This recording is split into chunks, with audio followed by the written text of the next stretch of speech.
This was only a few months ago from the time I'm writing this. I work an overnight job at a warehouse, so I'm usually home sleeping during the day and am awake between 6 p.m. to about 9 or 10 a.m., even on my days off because I like to keep my body on the same schedule. This night, I was at work until 4 a.m. When I got off, I headed straight home, getting there at just about 4:15. All the roads were empty and quiet. However, when I got up to my house, there was a car parked right next to my driveway. I slowed down as I passed it and turned in, getting a better look at it. It was an old black sedan with heavily tinted windows. I couldn't see through any of them, and all its lights were off. I pulled into my garage and parked, taking one more look down the driveway before heading inside. The way this neighborhood was laid out, there was a decent amount of spacing between each home, so usually it was pretty easy to park right by whatever house you're visiting or whatever. So parking right by my house seemed really unnecessary when there were so many open places to park along the road. Initially, I dismissed it as someone visiting my neighbors. Maybe they had a party or something, and all the spots on the road closer to their house were taken beforehand. I checked one more time out the windows that morning, about an hour later, and the car was gone. The rest of that day went by as usual. I slept until 6, then got ready for another night at work. When I pulled out of the driveway to leave for work, the car wasn't there, so I really had no reason to think about it anymore. I went through my work night, which was a bit more tiring than usual, but I was looking forward to my night off tomorrow. The shift dragged on until I finally got out and drove home. Again, it was the middle of the night, and no cars were out at all. But when I got home, that same old car was there, parked in the same spot as last night. I did what I did before, slowly passing it and trying to see in the windows, but it looked no different than before. This time, after parking in the garage, I walked down to the end of the driveway just to get a closer look. As I was walking there, I thought I saw something move inside the car, behind the tinted window. It was just a glimpse out of the corner of my eye, so I couldn't tell for sure. I guess it could have been just a reflection on the outside of the window, too. I walked up, maybe 10 feet from the car, as I wasn't comfortable approaching directly up to it, especially if someone was in there. Even then, I couldn't see anything else. Before leaving, I decided to snap a photo of their license plate, just in case this became a recurring problem, but I figured I'd never actually have to use it. Better safe than sorry, though. I went back inside.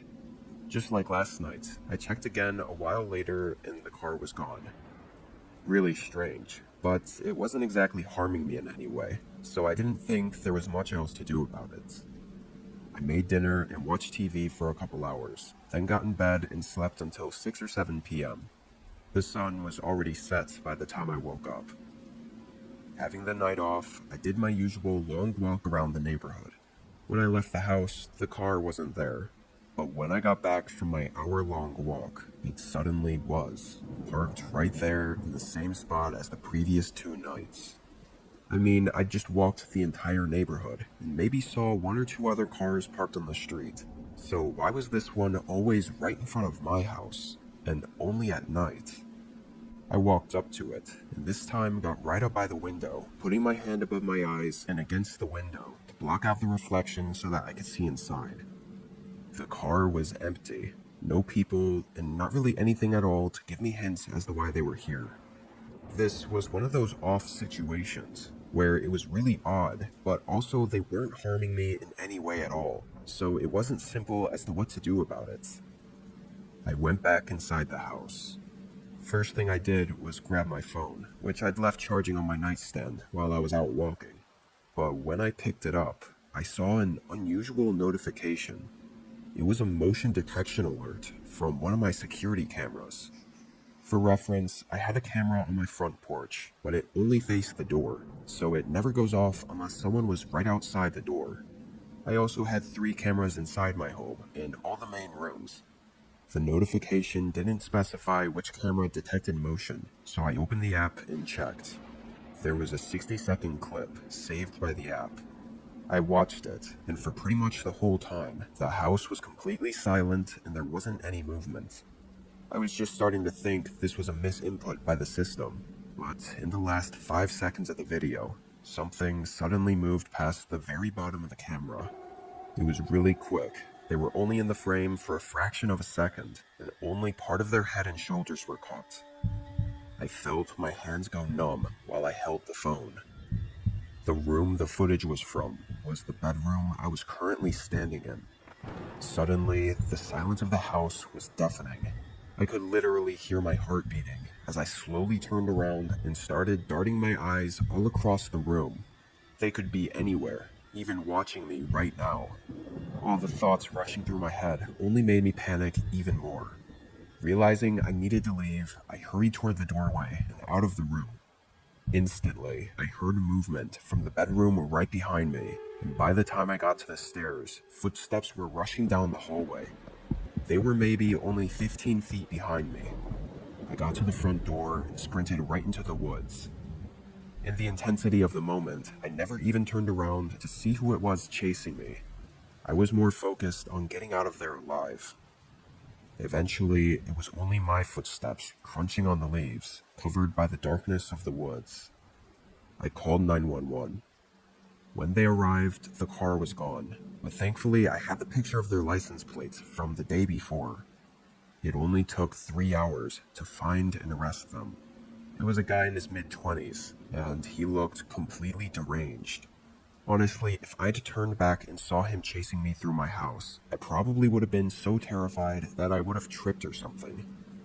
The guy didn't seem to have any real reason for targeting me, but it was extremely evident that he was in fact targeting me. There were multiple pictures on his phone of my house, and even some looking through the windows at night at me sitting in my living room. He also had notes on when I left and got home from work every day for the last 2 weeks. Disturbingly, we still don't know how he got into my home and all around the cameras. And if he was able to get in unnoticed, there's no way to know if that was the first time he'd broken in. With how long and intently he was stalking me, he could have somehow had knowledge of where all the cameras were, and it could have been that this was just the first time he'd made the mistake of slightly walking in view of one of the cameras in my bedroom. Regardless, I shouldn't have to worry about him for a long time now.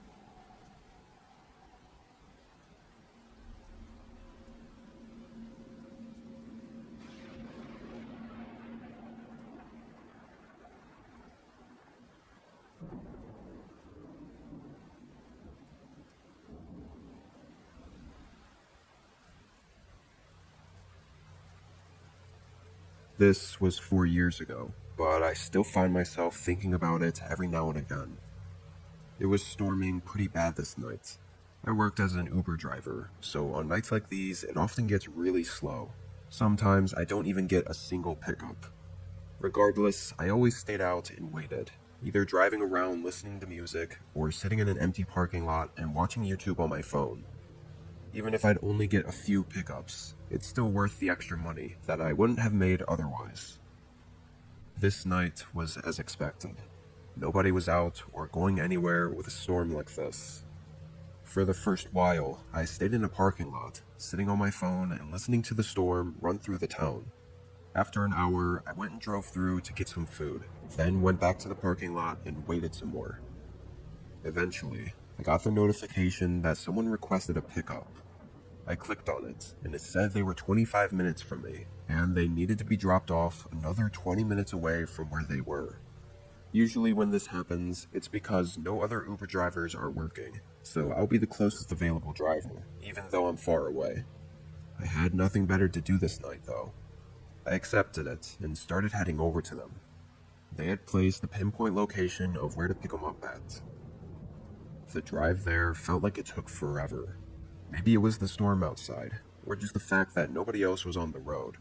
At certain points, I even almost forgot I was going to pick someone up, and it felt more like I was just driving aimlessly. It didn't help that the road it was taking me down was going out in the middle of nowhere. Like, I'm not even sure I've ever been that far in that direction, because nothing was out there. Finally, after just about 35 minutes, I made it to the pinpointed location on the map. It was at the corner of two roads, but two roads in the middle of literally nothing. Empty fields of trees on either side of me, and more importantly, nobody was there. I confirmed on the app that I'd arrived at the location, then just sat in my car and looked around, wondering what the hell they were doing way out here with a storm overhead.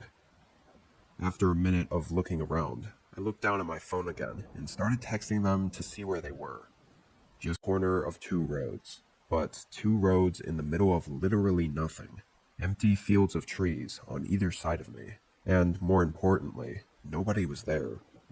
I confirmed on the app that I'd arrived at the location, then just sat in my car and looked around, wondering what the hell they were doing way out here with a storm overhead. After a minute of looking around, I looked down at my phone again and started texting them to see where they were. Just then, I saw someone in my side mirror coming up behind my car. They opened the door and got in. I had no idea where they even came from. I never saw them on the road, or even out by all the trees. The man was absolutely drenched in rain though, and had a disturbed, almost angry look.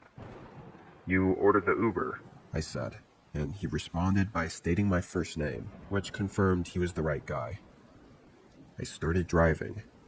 A few minutes went by, and something about him felt off. First of all, he was sitting in the middle of the back seats, so he was right in view of my mirror every time I looked back. And he also just had this really uneasy vibe, like he was up to something. I really wanted to ask what brought him out here, and why he was out in the pouring rain in the middle of nowhere, but I also didn't want to cause any trouble. As we got further out into what only looked to be even more uninhabited areas, I thought it best to ask and maybe get an answer that would make me feel better. "Hey, so what brings you out here anyway? I mean, with the storm and all," I said in as friendly a manner as possible. I looked at him in the mirror. His eyes darted away from mine. He looked like he was going to say something though, but then he didn't. He completely ignored the conversation and looked really suspicious while doing so. That didn't make me feel good at all. Even worse, the guy seemed to get antsy now, looking around more and keeping an eye on me in the mirror. Having to focus on the road with the rain pouring on the windshield, it was really unnerving not being able to see what he was up to behind me. But then he suddenly spoke. "Drop me off here." Confused, I started to ask if he was sure, but he cut me off, repeating himself. "Drop me off here." He demanded it. Something was clearly wrong, and I wanted no part of it. I did as he said, pulling over to the side of the road. He moved toward the door to leave, but I caught his eyes having to glance at my phone, which was sitting on the center console with the Uber app open. He put his hand on the door, but hesitated. After a brief pause, he glanced back at my phone, then pulled his own phone out and checked it for something. Somehow, in that moment, I knew exactly what was going through his head. He'd been reminded that the app had his full name and everything, and so whatever he was up to, and that I was clearly suspicious about, would be linked directly back to him. I knew it the second I saw his eyes look at my phone, the realization setting into him. Don't worry. I'll cancel the ride from my end. It won't charge you," I said, hoping to redirect his thoughts and in a way fake that I wasn't suspicious of anything, and that by canceling it, maybe he'd think his info would be deleted or something. He glared at me, his eyes still angry and dead. And after another few seconds of hesitation, he left out the door. He walked out into the storm and was hidden by the fog and rain within seconds. I drove away immediately, before he could change his mind. Even though I had basically no evidence that this guy was up to anything, I still quickly reported his behavior to the police. You just never know. Several days went by, with nothing, until I got a really unfortunate call. Someone went missing that night, last seen near the forest that was just off the road I picked the man up from. They called for more information on what happened that night, but after giving them everything I could, they didn't find him or anything else. Unfortunately, with the storm, any tracks or evidence was likely washed away and gone by the time any searches could be made. They never found the missing person or the man I picked up. I was the last known person to encounter him. I think I'm really lucky that I didn't go missing that night as well.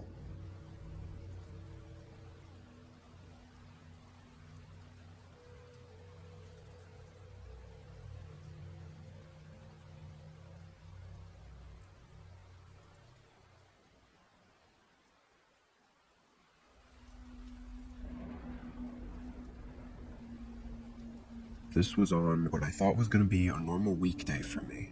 However, it turned out to be far from that. Being early April, it was raining a lot around here. My job was partially indoor and partially outdoor, so it was always 10 times worse when it was raining. It wore me out by the time my shift was over. I got off at 6 this day. I drove through the rain 30 minutes to my home, which was nestled away in the rural part of town. Strangely, as I pulled down my driveway, which was just mud at this point from all the rain, I noticed another set of tracks, like another car had recently driven down to my house. I didn't think much of it, assuming it was a mail truck or something, until I got home and noticed no mail or deliveries at my doorstep. Odd, but from the tracks, it looked like when they got to the house, they just did a 3-point turn and left. Probably just made the wrong turn. I went inside and got out of my soaked work uniform, then went to the kitchen to whip up something quick for dinner. It was maybe 7:30 when I thought I heard a knock somewhere by the front door. I say thought because it was only a single knock, and it was kind of quiet. Plus, with the rain and all, it was hard to hear. I got up from the living room and walked to the other side of the house to check the front door. When I opened it, I was smacked in the face by rain and wind, and yet nobody was even on my porch. I looked around for a few seconds before shutting the door to save myself from getting drenched. It was probably nothing anyway. I went back to the living room, where I was watching a show while scrolling on my phone. Nothing really happened for a while, at least an hour, before I got up from the couch to use the bathroom. When I walked out of the room, though, I noticed something really weird. There was a mark on the floor. It looked like a little bit of dirt or mud, which really stood out because the tile floors were white. I knew I didn't wear my shoes through the house, especially not with them being muddy and wet from outside. Also, I was confused how I didn't notice it before. Where the spot was basically right behind my couch, which faced the other direction because the TV was on the far wall. I grabbed a rag and wiped it up, but still felt really weird about it. It seemed like it was gonna be just one of those things that happens sometimes, where you never really understand it, but it's not exactly meaningful in any way, so you just forget about it and move on. Thing is, it did cross my mind that maybe it was someone else, but it felt more like me just scaring myself over nothing. I used the bathroom, then went back to the couch. I'd be lying if I said I just forgot about it, though. This felt different, like I had a bad gut feeling about it.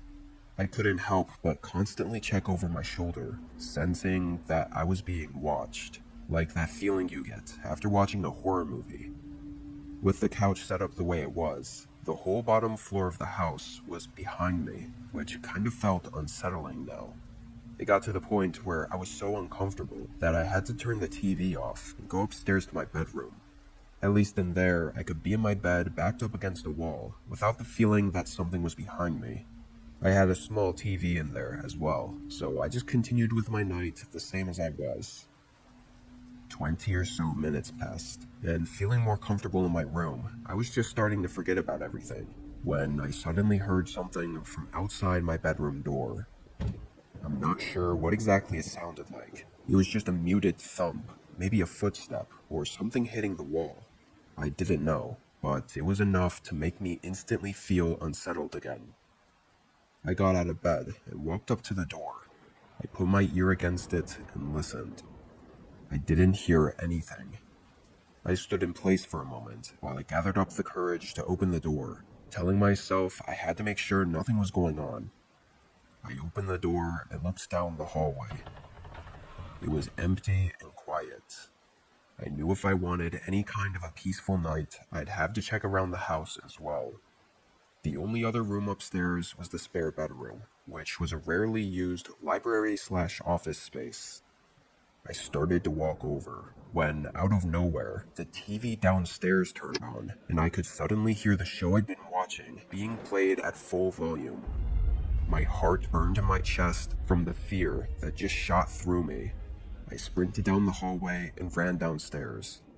The whole floor was dark, except for the TV light, flickering and flashing on the walls. I turned the corner into the living room, unsure what to expect. But nobody was in there. I carefully and cautiously walked up to the TV, scanning the whole room as I did, and used the button on the back to turn it off. Was this somehow just the TV glitching, or was something actually going on? All the random things that had happened that night all just kind of added up. I grabbed a knife from the kitchen and began clearing every area of the house. I should have called the cops right then and there, but honestly in the moment, it didn't seem like it would be much of a help if someone was there, because they wouldn't make it for another 10 or 15 minutes anyway. I cleared the whole first floor, and through all of it, I never found even a single thing else off about the house. I then quietly walked back upstairs, but by this point I was sure this was all just a string of unusual but meaningless events. I got up to the hallway and walked to the spare room, creaking open the door. I hadn't been in there for a while, but it all looked the same until I noticed something laying on the floor by the closet. It was the TV remote for the one downstairs.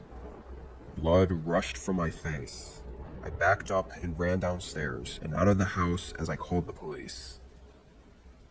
Sure enough, when they got there, they found a couple other signs that someone else was inside, including a broken lock on one of the downstairs windows.